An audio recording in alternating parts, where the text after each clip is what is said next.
আল্লাহর কথা আমাদের বিশ্বাস হয় না। আল্লাহর বাইরে যারা আছে, যাদের চরিত্রের অধপতন এমন জায়গায় পৌঁছিয়েছে যে শয়তান পর্যন্ত লজ্জা পায়, তাদের কথা আমাদের বিশ্বাস হয়। অথচ তাদের কোনো দলিল আছে? তাদের কাছে কোনো দলিল নেই, কথায় কোনো দলিল নেই। এ কথা বোঝেন আমার? সুতরাং আজকে থেকে যারা কথা বলবে, সে যেই হোক, যদি কোরআন দিয়ে বলে, আবার কোরআন দিয়ে বললেও হবে না। ওই যে তাহিরি ভাইয়ের মতো, ও তো কোরআন দিয়েই বলে, কিন্তু সব বানানো। ও যা বলে সব ওর মন গড়া কথা, কিন্তু কোরআনের নামে চালিয়ে দেয়। এটাকে আমি মানিয়ে বলছি। দিয়ে কথা বলে দুনিয়ায়, তারা সত্য কথা বলে। পৃথিবীতে যাদের কথার আগে পরে কোরআনের নিয়ম নীতি নেই, কোরআন দিয়ে বলতে পারে না, আপনি বিশ্বাস করে নেবেন যে ওর ভেতরে ভেজাল আছে। প্রশ্ন আসতে পারে, ও জানে না তাই বলে না। ও জানে না কেন? ও যে জানে না এটা ওর অপরাধ। কথা বোঝেন? বহু মানুষ আমরা কিন্তু এই দেশে এই ফতোয়া জারি করেছি যে আমি জানি না তাই মানি না। আপনি জানেন না কেন? আমি কি মায়ের পেট থেকে জেনে এসেছি? আমি যদি জানতে পারি, আপনি জানবেন না কেন? সুতরাং এই অজুহাত আর চলবে না যে জানি না তাই মানি না। আপনাকে জানাও ফরজ, মানাও ফরজ। কেউ যদি ইসলামের কোন নিয়ম নীতি জানে, তার একটা ফরজ আদায় হয়েছে, মানি না, এই জন্য তার একটা গুনাহ হবে। কিন্তু একলা লোক জানেও না, মানেও না। ও জানার ফরজও আদায় করেনি, মানার ফরজও আদায় করেনি, ওর গুনাহ হবে কয়টা? বলেন বলেন। আপনি যদি এই মুসলমানের মাথায় একটা বাড়ি দেন, আপনার একটা গুনাহ হবে। আর এই হিন্দু লোকের মাথায় বাড়ি দেন, ডবল গুনাহ হবে। কারণ এই আমাদের কাছে সংখ্যালঘু, এদেশে মাত্র ৬-৭ ভাগ অন্য ধর্মের লোক আছে। আমরা ৯২ থেকে ৯৩ ভাগ মুসলমান। একদিকে ওনার মাথায় বাড়ি দিলে একটা জুলুমের গুনাহ হবে, আর একটা হচ্ছে আমানতের খেয়ানতের গুনাহ হবে। কথা বুঝতেছে? এই জন্য যারা এই অজুহাত পেশ করেন যে জানি না তাই মানি না, এটাই অসুবিধা নেই। অসুবিধা নেই মানে আপনার ডবল গুনাহ হবে। আপনি মানেন না, জানেনও না, দুইটা ফরজে আপনি লঙ্ঘন করেছেন। সুতরাং এখন থেকে আমাদের এই ফতোয়া বাদ, এখন জানাও ফরজ। বলেন বলেন। তাহলে আপনি না জানলে মানবেন কি করে? আর জানার জন্যই তো বিভিন্ন পরিবেশ দরকার। আজকে তার ভেতর একটা বহু নিয়ম নীতি আমরা না জানার কারণে মানুষ আমাদের ভেতরে চালিয়ে দেয়। ধর্ম বলি, ইসলাম বলি, আমরা জানি না তাই। আমরা যদি জানতাম ওগুলো যে ইসলাম না, আমরা তাহলে জানার পরে ছেড়ে দিতে পারতাম। আমরা তেলাওয়াতকৃত আয়াত থেকে এই কথাগুলো আজকে অল্প সময়ের ভেতরে শোনার চেষ্টা করব ইনশাআল্লাহ। যে আল্লাহ আমাদেরকে নবীজির মাধ্যমে দুইটা জিনিস ছেড়ে গিয়ে গ্যারান্টি দিলেন যে আমরা পথ হারাবো না। এখন থেকে আমাদের উচিত হবে যে যেখানে আসি অন্তত এই দুইটা যেন হারিয়ে না ফেলি। আর যারা কোরআন দিয়ে কথা বলে, তারা যে সত্য কথা বলে, এটা প্রমাণ অলরেডি হয়ে গেছে। কি কথা বলে না কেন? ফামান তাবিয়া হুদায়া ফালা খাউফুন আলাইহিম ওয়ালা হুম ইয়াহজানুন। যোগে যোগে আমার পক্ষ থেকে হেদায়েত যাবে। যদি অনুসরণ করতে পারো, আমি আল্লাহ গ্যারান্টি দিলাম, কোনো ভয়ও নেই, চিন্তাও নেই। এই ৫৪ বছরে এটা যদি আমরা মেনে নিতে পারতাম, সত্যি আমরা ভয় এবং ভীতির ঊর্ধ্বে থাকতাম। আজ আমাদের ভয়, ভীতি, চিন্তা এই কারণে, কারণ আল্লাহর কথা আমাদের বিশ্বাস হয় না। আল্লাহর বাইরে যারা আছে, যাদের চরিত্রের অধপতন এমন জায়গায় পৌঁছিয়েছে যে শয়তান পর্যন্ত লজ্জা পায়, তাদের কথা আমাদের বিশ্বাস হয়। অথচ তাদের কোনো দলিল আছে? তাদের কাছে কোনো দলিল নেই, কথায় কোনো দলিল নেই। এ কথা বোঝেন আমার? সুতরাং আজকে থেকে যারা কথা বলবে, সে যেই হোক, যদি কোরআন দিয়ে বলে, আবার কোরআন দিয়ে বললেও হবে না। ওই যে তাহিরি ভাইয়ের মতো, ও তো কোরআন দিয়েই বলে, কিন্তু সব বানানো। ও যা বলে সব ওর মন গড়া কথা, কিন্তু কোরআনের নামে চালিয়ে দেয়। এটাকে আমি মানিয়ে বলছি। ওয়াইন্না ফারিকাম মিনাল মুমিনিন,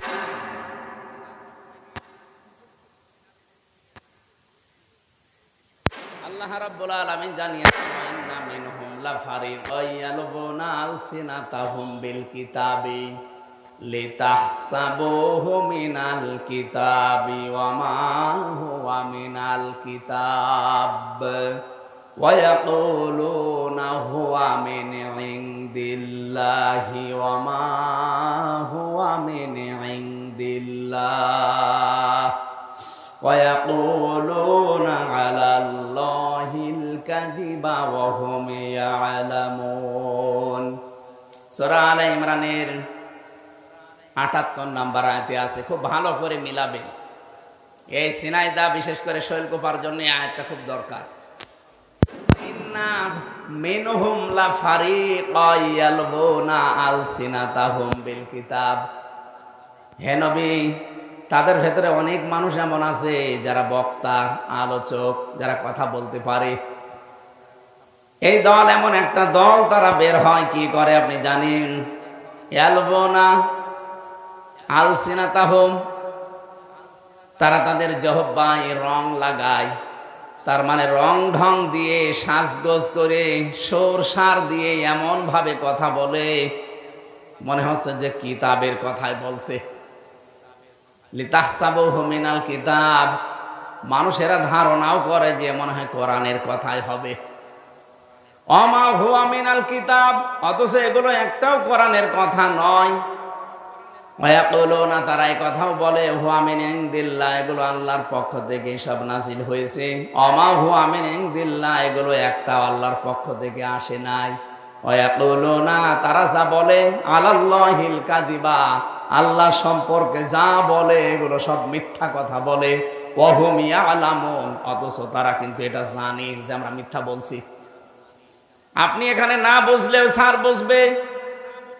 আল্লাহর নামের সাথে অন্য কোন নাম কেউ যদি জুড়ে দেয় তার ডবল শাস্তি হবে কিয়ামতে। এটা সূরা ফুরকান 19 নাম্বার পারার 4 নাম্বার পৃষ্ঠার 13 নাম্বার লাইনের 78 নাম্বার আয়াত, না 68 নাম্বার আয়াত, প্রথম অংশে আছে আল্লাযীনা লা ইয়াদউনা মা'আল্লাহি ইলাহান আখার। খুব ভালো করে মিলাবেন। আল্লাহ পাক বলেন রহমানের যে বান্দা, তাদের 12টা গুণ দুনিয়ায় পাওয়া যাবে। তার ভেতরে একটা গুণ এই, তারা কখনো আল্লাহর সাথে অন্য কাউকে ডাকবে না। এই যে মা'আল্লাহি ইলাহান আখারা, আল্লাহকে ডাকে কিন্তু পাশাপাশি অন্য কাউকে তার সাথে জুড়িয়ে দেয়।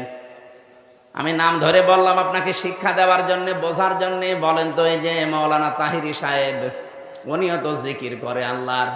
8 রশির ময়দানে ওরাও জিকির করে আল্লাহর, কিন্তু পাশাপাশি এমন এমন নাম জুড়িয়ে দেয়, ইয়া আলী বাবা, কেল্লা বাবা, ফতে বাবা, খাজা বাবা।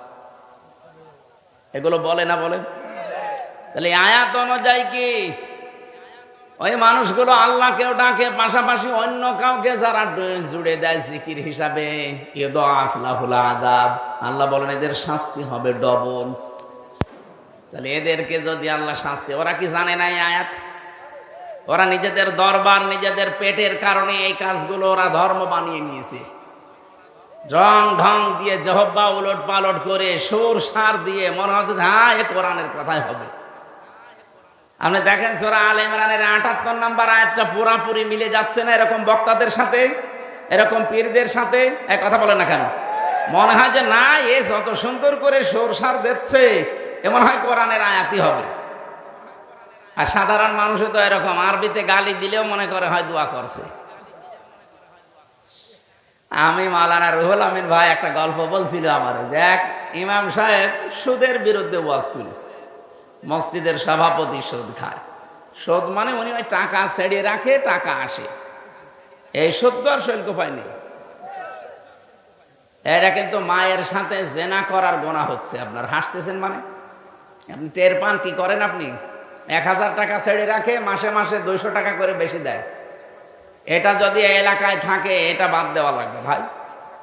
কারা কারা এই কাজে আছেন ছেড়ে দেবেন? হাত তোলেন তো। আলহামদুলিল্লাহ, যাক, এই এলাকায় তো আমার মনে হয় বলা ভুল হয়ে গেল। সত্যি কি এলাকায় সব নেই না? হ্যাঁ, আপনি লজ্জা পান কোন কারণে? কিসের লজ্জা আপনার? কোন ও নেই, ঠিক আছে। যাক, এই এলাকাটা এখনো যে ভালো আছে আলহামদুলিল্লাহ।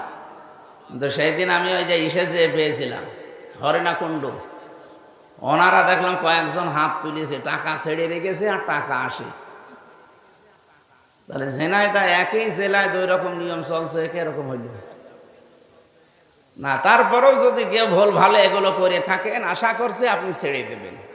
ছেড়ে দেবেন তো ইনশাল্লাহ? এই যে ইনশাল্লাহ বলছে, তার মানে আছে।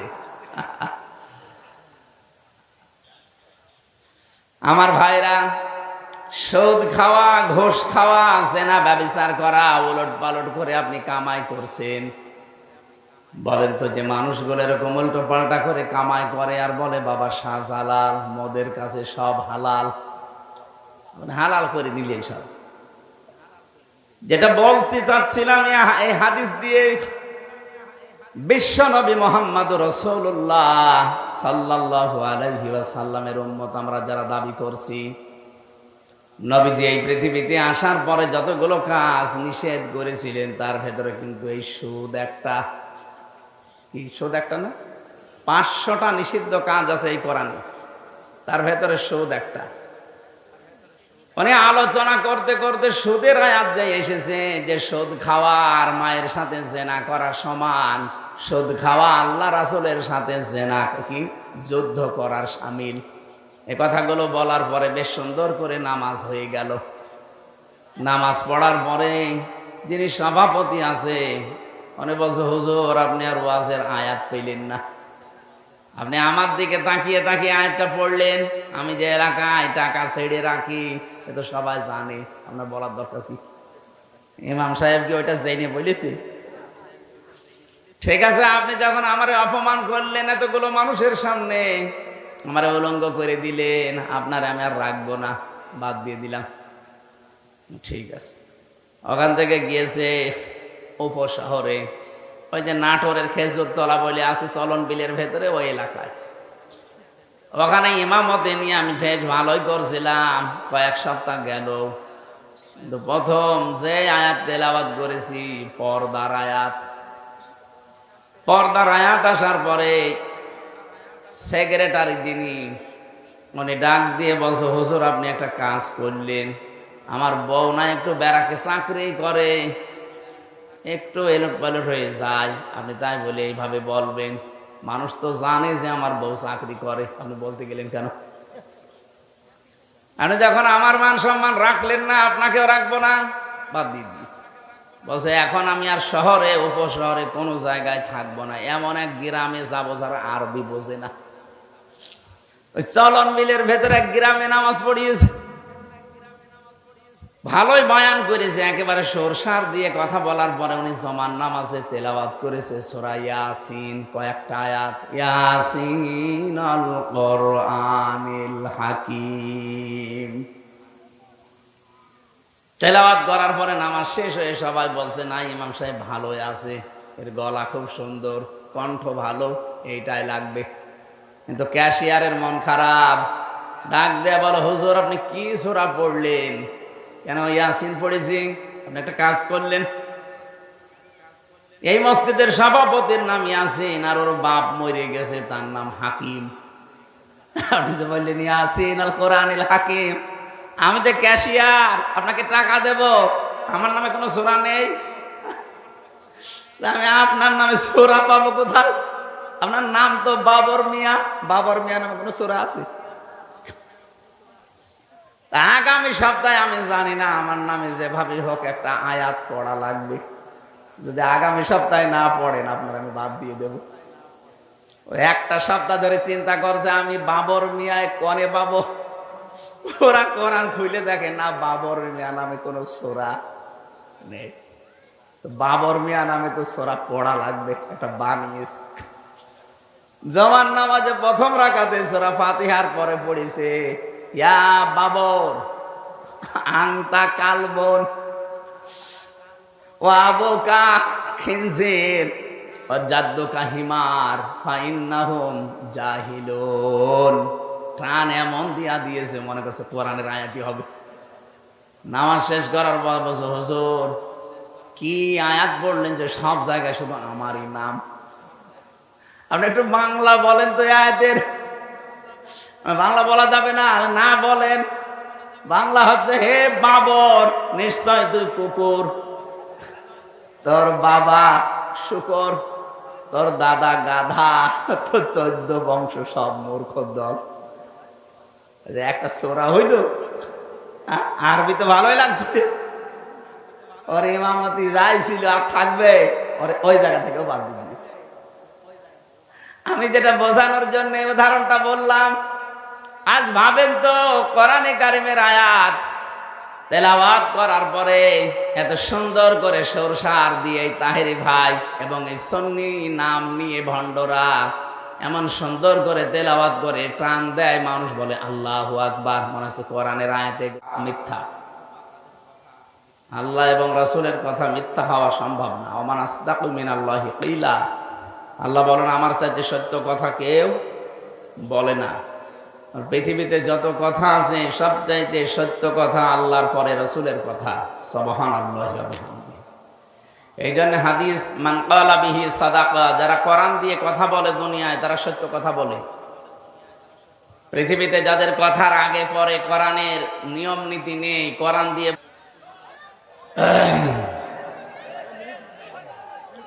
4:15 নেই নামাজ। এখানে নামাজ কয়টায়?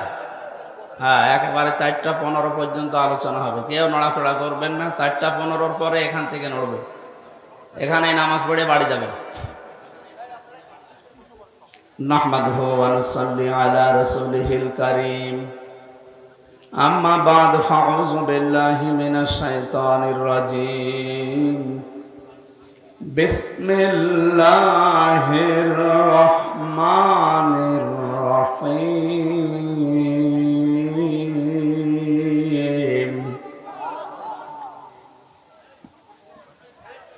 ইত্তাখাযু আহবারহুম ওয়া রুহবানহুম আরবাবাম মিন দুনিল্লাহ,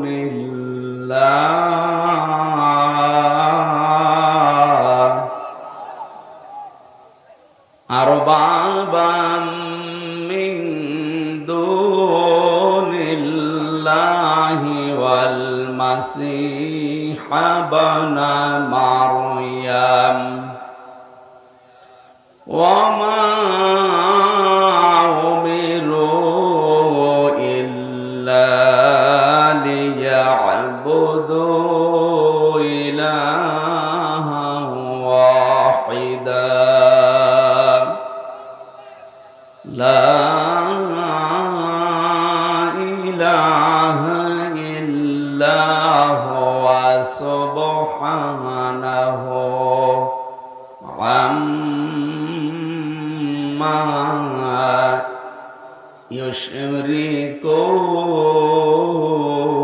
ইউশরিকুন। সাদাকতা ইয়া রাব্বানা। আল্লাহুম্মা সাল্লি আলা। এই ভাই দাঁড়িয়ে আছেন কি? ওখানে বসা যায় না? বারবার এক কথা বলার আগে কি পরিবেশ নিজেরা সুন্দর করতে পারেন না? এত মূর্তি ভাঙার পরও দাঁড়িয়ে আছেন আপনারা। না কম ভাঙা হলো না তো, সারা দেশে তো কম বেশি অনেক ভাঙা হয়েছে, এরপরও যদি দাঁড়িয়ে থাকে এদেরকে ভাঙার দরকার ছিল। বসেন, যারা দাঁড়িয়ে আছেন জায়গা পেয়েছেন বসেন। কে মাইক নিয়েছেন? একটা মাইক হইল, আওয়াজ বাড়িয়ে দেন, বললাম রিভাব দেন। আলহামদুলিল্লাহ, ঝিনাইদহ জেলার শৈলকুপা থানার অন্তর্গত খন্দক বাড়িয়া ইকরা হিফজুল কোরআন মাদ্রাসা প্রাঙ্গণে তাফসীরুল কোরআন মাহফিলের স্বনামধন্য সভাপতি প্রফেসর আলফাজ উদ্দিন দামাত বারকাতুহুমুল আলিয়া, বলেন আমিন। এ মাহফিলে এতক্ষণ যারা আলোচনা রেখেছেন আপনাদের ঝিনাইদার সন্তান ডক্টর মাওলানা হাবিবুর রহমান ঢাকা। এই আওয়াজ এরকম বাড়ি খায় কেন? কি করেন কি এখানে বসে বসে?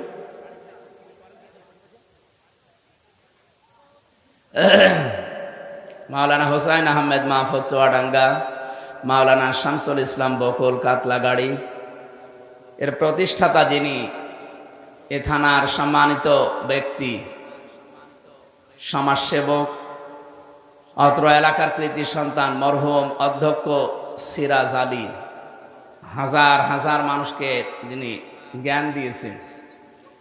আরে কি আশ্চর্য, কথা বলেন কেন? আওয়াজ বাড়ি খায়। মঞ্চে বসা আছেন আমার আরাফাতের অনেক ভাই, এখানে বসে আছেন। হাজিউল হারামাইন যারা, সম্মানিত ব্যক্তিবর্গ, সামনে বসা মুসলমান ভাইরা, পর্দার আড়ালের সম্মানিত মা এবং বোনেরা, প্রশাসনের ভাইরা, প্রাণ প্রিয় শৈলকুপাবাসী, আল্লাহর দরবারে শুকরিয়া জানাচ্ছি। কোরআনে কারীম শোনার জন্য আমাদেরকে আল্লাহ একটা মন দিয়েছেন। কত মানুষ এলাকায় আছে, সবাই কিন্তু কাজকর্মের কারণে হয়তো আসতে পারেন না, অনেকে ইচ্ছা থাকার পরও আসতে পারেন না। কত মানুষ এখনো দেখবেন বিভিন্ন জায়গায় বসে গল্প করছে, যে কোরআনে কারীম শোনার মতো ভাগ্য আল্লাহ তাদেরকে দেয়নি। এটা হচ্ছে সৌভাগ্যের সোপান। মা আনজালনা আলাইকাল কোরআন লিতাশকা। হে নবী, কোরআনে কারীম আমি আপনাকে এই জন্য দেইনি যে আপনি মার খাবেন, আপনি অপদস্থ হবেন, অপমান হবেন, দুনিয়াতে আপনি না খেয়ে থাকবেন না। কোরআন দিয়েছি এই জন্য যে আপনি উপরে থাকবেন। হয়তো কাঙ্ক্ষিত মানের যেটা দরকার ওই পর্যন্ত আমরা অনেকে যেতে পারিনি, এই কারণে আমরা কোরআন থাকার পরেও না খেয়ে থাকি, মার খাই, অপমান হই, অপদস্থ হই। তাছাড়া আল্লাহর কথা তো মিথ্যা হওয়া অন্তত সম্ভব না। ওনার কথা মিথ্যা হওয়া সম্ভব? উনি অবশ্যই সত্য কথা বলছে, কিন্তু আমাদের কাজকর্ম কেন জানি ওই পর্যন্ত যেতে পারছি না। হ্যাঁ, আপনারা কথা বন্ধ করে এদিকে তাকান। তারাকতু ফীকুম আমরাইনি লান তাদিল্লু মা তামাসসাকতুম বিহিমা কিতাবাল্লাহ ওয়া সুন্নাতু রাসূলিহি। শেষ কথা ছিল এইটা। নবীজি বলেন, আমি চলে গেলাম, দুইটা জিনিস রেখে গেলাম তোমাদের কাছে, একটা আল্লাহর কোরআন আর একটা আমার সুন্নাহ। যদি এই দুইটা আঁকড়িয়ে ধরতে পারো, লান তাদিল্লু, কখনো তোমরা পথভ্রষ্ট হবে না, পথ হারাবে না। এখানে আরবি গ্রামার অনুযায়ী তাদিল্লু এই শব্দের আগে লান এসেছে। এই ভাই, আওয়াজ বাড়ি খায় কেন? ইকো দেওয়া লাগবে না, রিভাব দিলে সমস্যা, রিভাব দেন। আর আওয়াজ যা আছে আপনার রওশনের সাথে মতো না করে সব বাড়িয়ে দেন।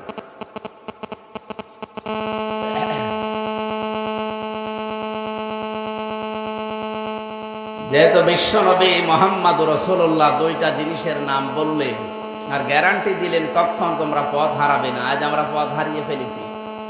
তামাম দুনিয়ায় 257টা রাষ্ট্র, যেখানে আমরা মুসলিম আছি কম বেশি, সেখানে অপদস্থ, অপমান, মার খাচ্ছি। তাহলে নবীর এই হাদিস অনুযায়ী, এই আয়াত অনুযায়ী আমরা ঠিক পথে চলতে পারছি না, অথবা তাদের কথা